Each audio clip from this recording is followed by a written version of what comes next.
Okay, so as we enter the final era, turn 55, 1760, only 6 more turns to go. The first thing I had to do, because it's a new era, I haven't done all the bookkeeping, is come up with the,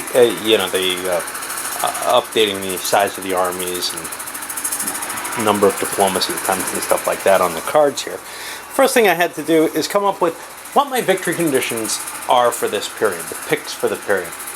I'll go through those briefly, but I wanted to hit on something that I noticed at the end of the Risto rolls.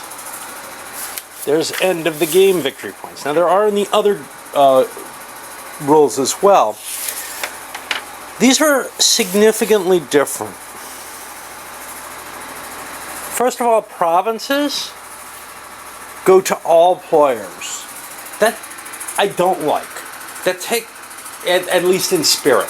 It may even the game up, it may make it more playable in terms of a more competitive game possibly, because we're seeing other effects of the Risto victory conditions having done that. Russia's not doing terribly badly, even though they aren't very powerful. I think they've kind of made up most of the ground that they had. But and they've held their victory point in a better shape than I've normally seen them.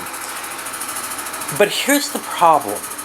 The historical ones make countries want the things they historically wanted. Now, yes, the end of period ones tend to too, but France, for example, is singled out for the Italies and for the Burgundian countries. And I don't know how I'm going to handle this at the end. I do know one thing that I really don't like. In the other victory point bonuses, they give 10 victory points for each 100 ducats in the treasury.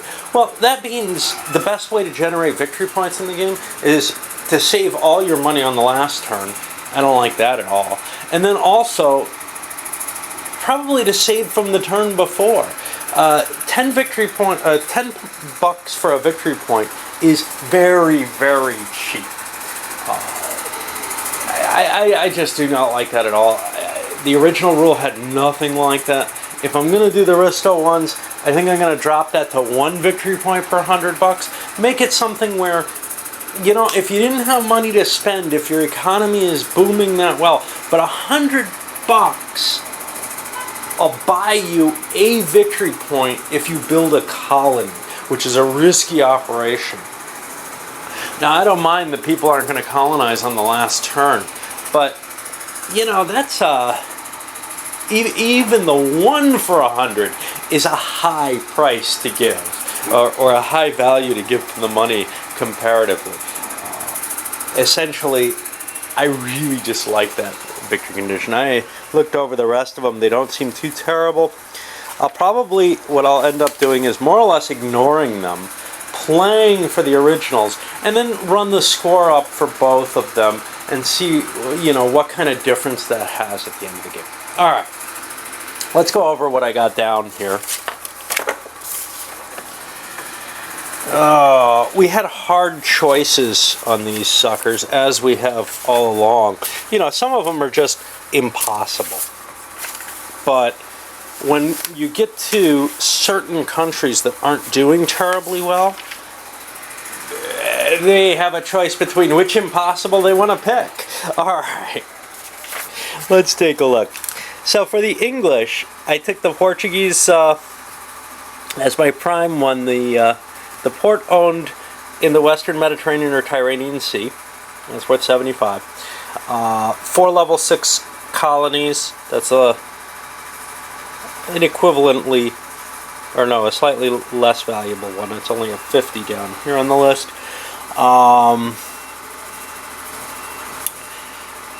And no US. So that'll only be worth 30 points for them.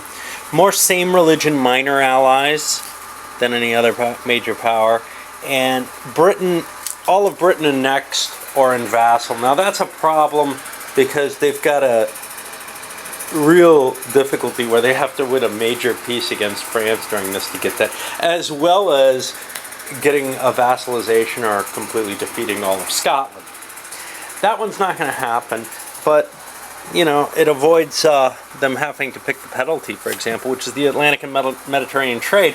They don't think they're going to get them both, not in this amount of time. For France, 5 provinces in Burgundy, they have that already. That comes with a penalty if somebody takes it away. The Mediterranean trade, more minor allies in total than anyone else. And they get a bonus if they have Sweden and Poland as minor allies. And half the colonies and trading posts in India. I don't know how to count India. Zones in this game are hard. Somewhere on the map I think it shows it, but I don't know if Ceylon is part of India in this one. I have to look that up. If it is, right now they have 3 out of 7. If it's not, they have 2 out of 6. So either way, they don't have it yet. That's going to be an unlikely kind of a stretch goal. But they actually took their penalty one with the Burgundy. If somebody takes it away, they got a problem. Russia, okay, here's where we start getting hard. They want Georgia. That's not at all impossible. Except that's Persian, not Turkish. So they're going to have to go to a war with someone they weren't really counting on, but that's their biggest value one. Port on the Black Sea, and then both either Bothnia or Baltic. They already have this in their current situation, so that's not hard. And that's not a hard one to get, no matter what. Wallachia and Moldavia annexed or conquered, or vassal or conquered again. More furs than everyone else. They don't have this, and there's still an opportunity. Nobody's bothered to grab the furs in Amazon yet. So that's kind of a me just being silly. And their penalty is not having the majority of the Balkan provinces. Again, I don't know quite the extent of the borders, but they're nowhere near this, I can tell, and they ain't gonna get it. Okay. For Spain, most sugar in the Americas, they're already producing this. It's possible, though, that the English will tie them, so the Spanish may have to produce sugar over in Cuba in their last turn, or in one of the other colonies, but they easily look like they're able to do this one. More Holy Roman Empire or Italian allies. I actually boosted that to the #1 position over the sugar, because it doubles if it's both. I think they can get one of them. Both is a stretch goal, but if they can get both, it's worth more than the sugar option. Total monopoly in the Caribbean and no asiento. Well, they haven't given the asiento, and they probably won't, but they're very unlikely to get the total monopoly in the Caribbean. It's still a possible one, and now we see how bad it gets. Half of Italy owned or in vassalage is their last option. Now, they're just not going to get that, but there were no other options. And as a penalty, the 5 Burgundian provinces, they're not picking that, so I'm only picking it as a half-price penalty.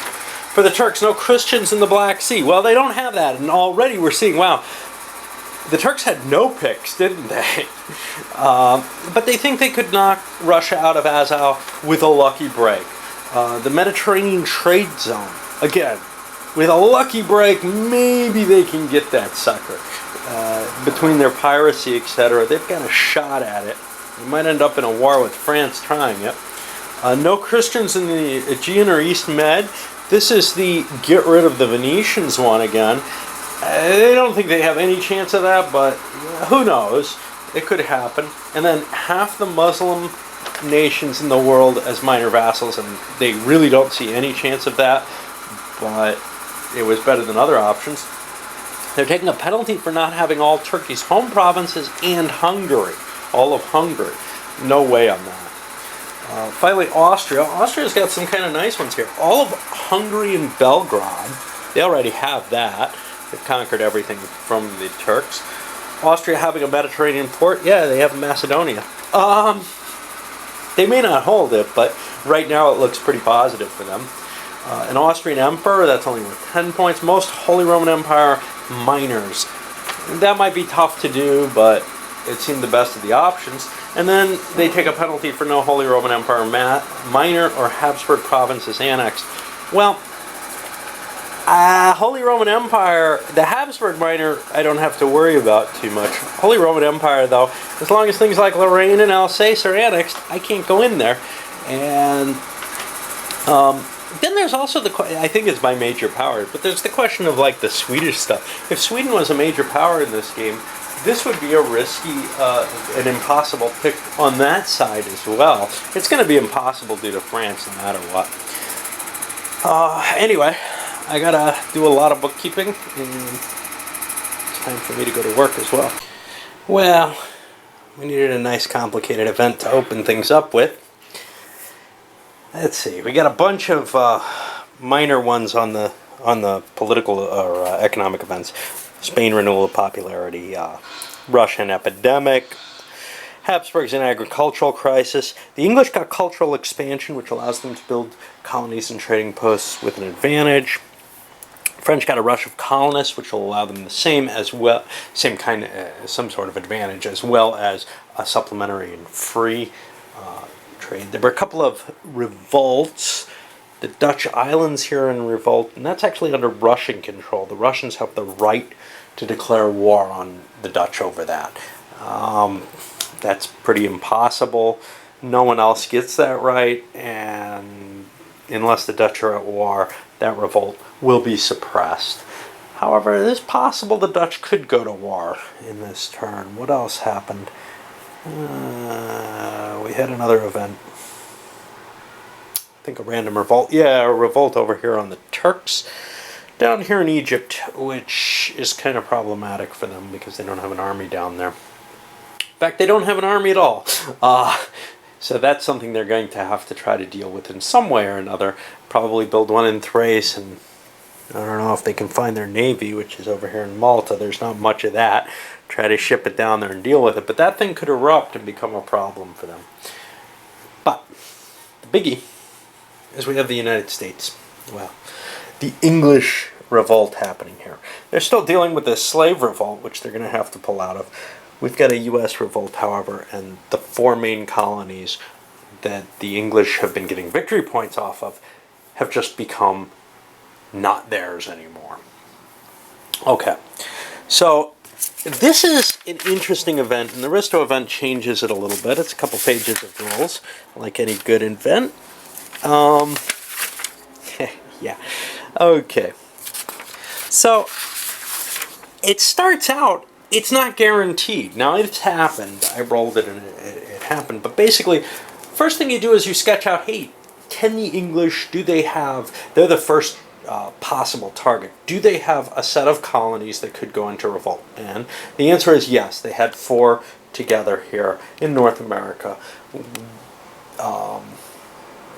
And it could be up to 6 adjacent colonies. And then if they have more than that, it could actually spread to more than 6 colonies if it's large enough. But they all have to be kind of adjacent.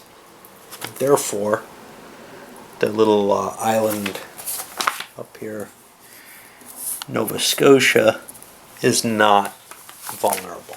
It's too far away. At least by the way I read it, I see areas, not regions.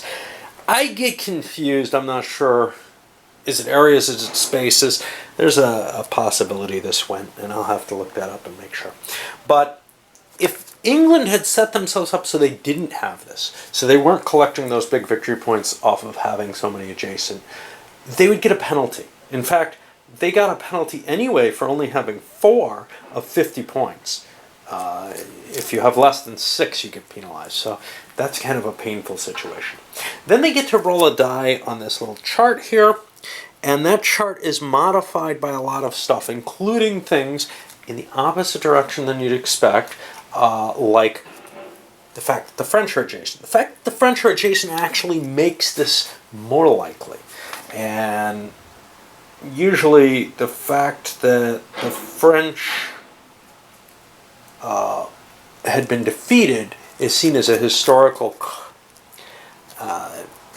reason for the colonies to separate themselves. But in this game, both in the original rules and the Risto, I was afraid it was going to change in the Risto. The problem is, see, this set of rules, the Risto events, does a good job of preventing the British from trying to game around not getting affected by this. There are victory point reasons they'd want to be affected by it anyhow that we've seen, and those were in the original game, but there's this additional big penalty if the English don't have the colony set up to be affected. So there's a big penalty to not being able to be afflicted with the event, and that's new. Given that, I wish they had stuck to the historical and said, look, if the French are still there, the only problem with that is it takes away the English incentive for destroying the French. And that's kind of knocking the French out of the New World was definitely something the English wanted to do. Okay, anyway, you end up rolling a die. And in this, you have the option to grant dominion. Gives you an immediate victory point penalty. The British, being behind, thought, I'm going to take my chances. I think I don't have a chance of winning if I grant dominion. I think it's I don't know if it's a 25 or 50 point penalty. Anyway, they pay that as long as the colonies stay in connection with them, even if they win a rebellion against the Dominion. And it also reduces the tax value, this, that, and the other. So now things have changed, and there's this small U.S. army in place there in rebellions. And the English basically have 2 turns to clear this out, 10 years. If they can't clear it in 10 years, you can see they had some trouble clearing this so far. If they can't clear it in 10 years, the U.S. becomes a free country. Other countries are allowed to intervene. In particular, this is probably controlled by France, and in that case, France will be allowed to intervene. I haven't looked it up yet, and it's going to be tough. It's not an easy thing to do because they have to wipe out all 4 of the revolt markers. Now, they're only revolt minuses at this point. On the plus side, the English are allowed to use 1 allied country in CE or higher to create troops, an expeditionary force, and send it in to help quelch the revolt. And actually, it looks like Holland may be their best choice. They probably have the best army out of everything. Oh no, that's French. Yeah, England's only option is Hanoverian German troops that they can send in. They also get the free use of a mercenary leader who's used in the New World. Now, right now, with Amherst, Abercrombie, and Wolfe, they have a lot of leaders already. But they get the mercenary that they can use as well. Anyway, opens up a new thing. We've got a pirate here. The English trading fleet is suppressed for the rest of this event. And any other countries create double income while they're there, which means the privateers or pirates or whatever can prey on them as well. Anyway, it's going to be a hard thing for the English to defeat in this game. They've got a lot of problems, but I just thought I'd pop into that. Diplomacy-wise, it's hard to tell what's going to happen. I don't see a lot going on, but it's really difficult to understand how this is all going to play out. Right now, Russia's still tied down with the Poles. Other people may have their interests, however. So, Turkey's weak. Does somebody want to go clobber them? Austria may want to pay the penalty to go slam into them again and keep hurting them. Why not? Likewise, I'm sure they could probably get Spain to join in on that action. Spain's still got things they want to take from Turkey. This is kind of the dangerous situation that you're in the game, is if people are coming out of wars in fairly good shape, as Spain is against you, they can just keep rolling into you again and again. It's not like Empires in Arms that way. Okay. Interestingly, the U.S. appears to be controlled by Turkey. They're first on the list, and I think that's to indicate U.S. is long-term not being aligned. Seems a little strange At this point in the game, one could say, though, well, maybe Turkey was at the bottom and passed on it, gave it to France. That didn't happen here, though. So, well, the U.S. is kind of stuck on their own. The French couldn't, if they had control, couldn't jump in on the first turn anyway. They've got to wait one turn in order to get their free casus belli or whatever. I'm a little disturbed by the way this plays out. I don't really like it. I think the French should have the option, but I don't know. There may be a strong disagreement to them being able to get in there, so I'm going to probably just leave it alone. Anyway, we've got no war on that front for several reasons. One thing I did see, this is referred to as to represent an American privateer. I don't know if it's limited where it can be or what. If it is a privateer, can it move around? I really don't know how to resolve this under the Risto rules. I think in the original it was probably just a pirate. I'll probably play it as a privateer stuck to the American coast, maybe. Mainly it doesn't make sense to prey on foreign shipping. That they needed the foreign shipping. Elsewhere in the world, well, Russia's still at war with Poland, but the Austrians decided, and I haven't charged them the victory points, to pay 2 points, declare war on Turkey. We got that whole war starting up again. The Spanish agreed to come in. This was controlled by the Russians, so that's not a factor. It didn't cheapen the war, but Austria looked at it and said, this is where my points are. I can keep bashing on Turkey all game. And Spain said, me too, man, me too. And Austria said, sure, might as well. But Austria's bringing Venice in. They agreed to bring the Spanish in. Spain's more or less limited by agreement to only getting one province out of this. But Spain's just happy to bash on the Turks. They think maybe they won't come in last because of it. They're, as we've said, are angry at the Turks. That brought some countries in, I don't know what. The big diplomatic phase outside, that brought Genoa, Venice, Moldavia, Wallachia, whatever, Not Algeria, though, they've been knocked out by the last war. Elsewhere, the big movement was on the French track. They paid another $400 in allies. They ended up getting the Palatinate, pushing Prussia up into Expeditionary Corps, and then grabbing Indian Mysore and Hyderabad to help protect their holdings there if need be. Basically, they're building themselves up so that if England decides to start a war with them, they're going to be in a world of hurt. That's their view on this. And in some senses, France might be better off fighting the war than not, because England can crank some points still, but they kind of don't want to. I don't want to. In fact, I don't want to fight out this anti-Turkish war. I feel like it's going to, just be a time waster for me as people at the bottom end of the heap are fighting it out between each other. But it's got to happen, right?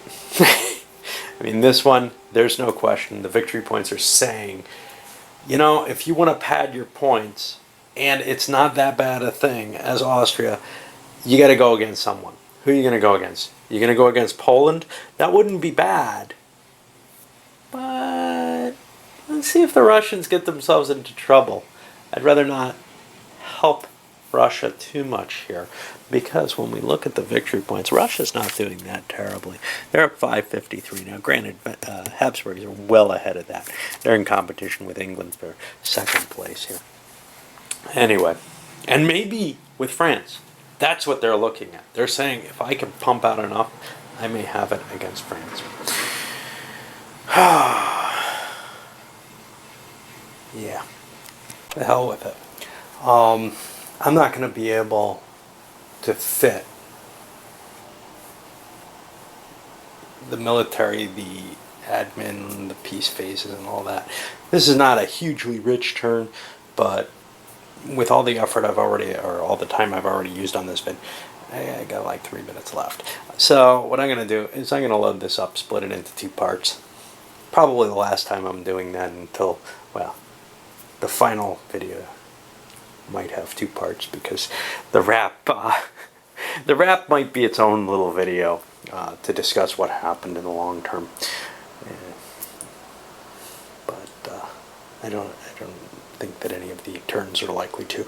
Most of the big events have happened. Okay, so let's take this as a split turn.